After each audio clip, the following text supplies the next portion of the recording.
우리는 지금 2023년 10월부터 2024년 9월까지의 통계가 보여주는 차가운 현실 앞에 서 있습니다. 전 세계적으로 4,476명의 기독교인이 신앙 때문에 목숨을 잃었고 7,679건의 교회와 기독교 재산이 공격받았으며 4,744명의 기독교인이 투옥되었습니다. 이 숫자 하나하나에는 주님을 향한 뜨거운 사랑과 그 사랑을 지키기 위한 처절한 싸움이 담겨 있습니다. 이제 이 어두운 그림자 속에서 가장 깊은 고난을 겪고 있는 5나라를 5위부터 차례대로 살펴보겠습니다. 주님의 은혜가 이들의 삶에 함께하기를 간절히 기도합니다. 사랑하는 여러분, 2025년 기독교 박해 국가 5위는 수단입니다. 이 나라는 오랜 세월 동안 종교적 갈등과 내전으로 얼룩져 왔습니다. 특히 이슬람 다수 사회에서 기독교인들은 끊임없는 차별과 박해에 시달리고 있습니다. 주님께서는 우리에게 이렇게 말씀하셨습니다.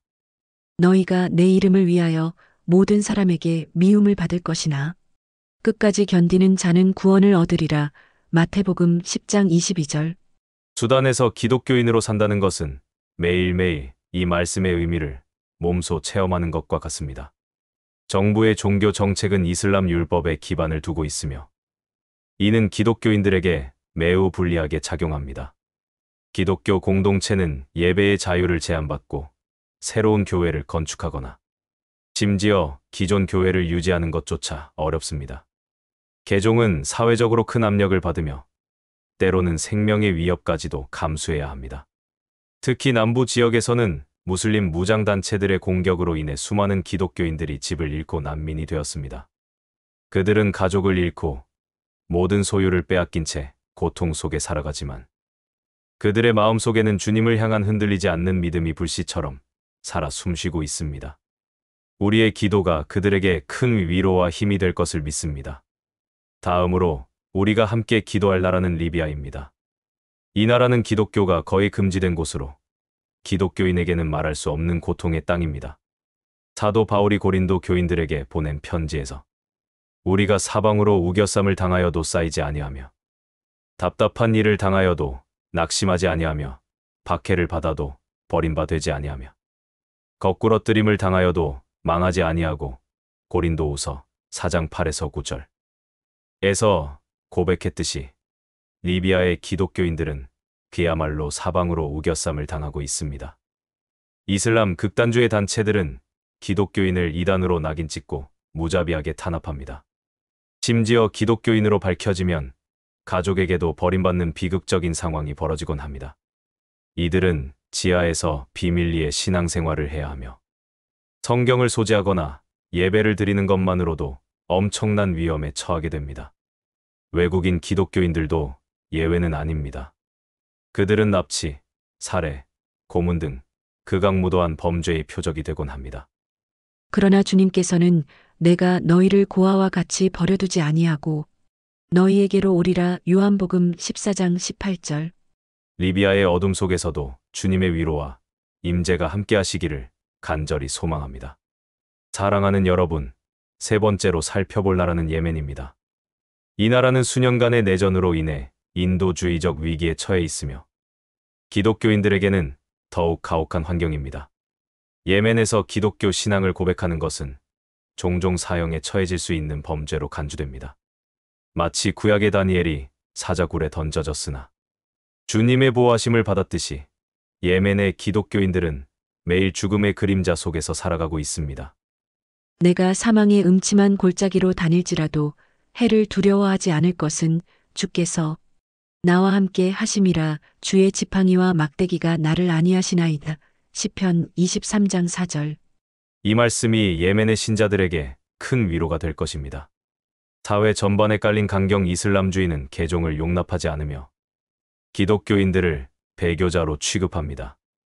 이들은 가족과 공동체로부터 추방당하고 심지어 살해당하는 일도 발생합니다. 기독교인이라는 이유만으로 기본적인 인권조차 보장받지 못하는 참담한 현실입니다. 하지만 이 모든 박해 속에서도 주님을 향한 이들의 믿음은 꺾이지 않습니다. 그들은 지하 공동체 속에서 서로를 위로하고 격려하며 주님의 재림을 소망하고 있습니다. 우리의 기도가 이들에게 작은 빛이 되어 어둠을 밝힐 수 있기를 간구합니다. 이제 우리가 주목해야 할 나라는 소말리아입니다. 이곳은 극단주의 이슬람 단체, 특히 샤바브와 같은 테러 조직이 강력한 영향력을 행사하는 곳입니다. 이들은 기독교인을 이슬람의 적으로 규정하고 무자비하게 추적하여 처형합니다. 요한복음 15장 18절에서 주님께서는 세상이 너희를 미워하면 너희보다 먼저 나를 미워한 줄을 알라고 말씀하셨습니다. 소말리아의 기독교인들은 이 말씀을 통해 위로를 얻으며 주님과 함께 고난의 길을 걷고 있습니다. 소말리아의 거의 모든 국민은 순위파 무슬림이며 기독교는 외래 종교로 간주되어 뿌리 뽑아야 할 대상으로 여겨집니다. 기독교인들은 자신의 신앙을 가족과 이웃에게 숨긴 채 살아가야 합니다. 만약 발각되면 명예살인의 대상이 되거나 극단주의 단체에 의해 잔인하게 살해당할 수 있습니다. 교회는 존재할 수 없으며 모든 신앙 활동은 철저히 비밀리에 이루어져야 합니다. 그들은 고독한 싸움을 이어가고 있지만 그들의 마음속에는 내가 사망의 음침한 골짜기로 다닐지라도 해를 두려워하지 않을 것은 주께서 나와 함께 하심이라. 시편 23편 4절 말씀이 깊이 새겨져 있을 것입니다. 소말리아의 고통받는 형제자매들을 위해 우리의 마음을 모아 기도해야 할 것입니다. 마지막 1위를 알아보기 전 구독과 좋아요 부탁드립니다. 여러분의 작은 배려가 큰 힘이 됩니다. 사랑하는 성도 여러분, 2025년 기독교 박해 국가 1위의 자리는 슬프게도 북한입니다. 1993년 이후 23번째, 그리고 3년 연속으로 이 불명예스러운 자리를 지키고 있습니다.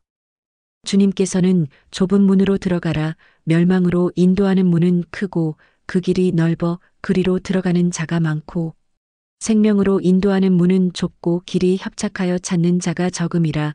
마태복음 7장 13절에서 14절 말씀하셨습니다. 북한의 기독교인들은 그야말로 생명으로 인도하는 좁고 협착한 길을 걷고 있습니다.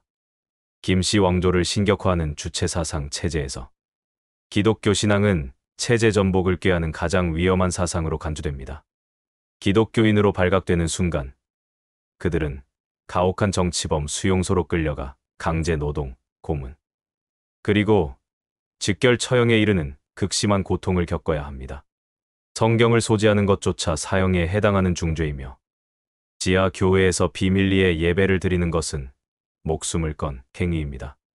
가족 중 한 명이 기독교인이라는 이유만으로 온 가족이 연좌제로 처벌받는 잔혹한 현실이 지속되고 있습니다.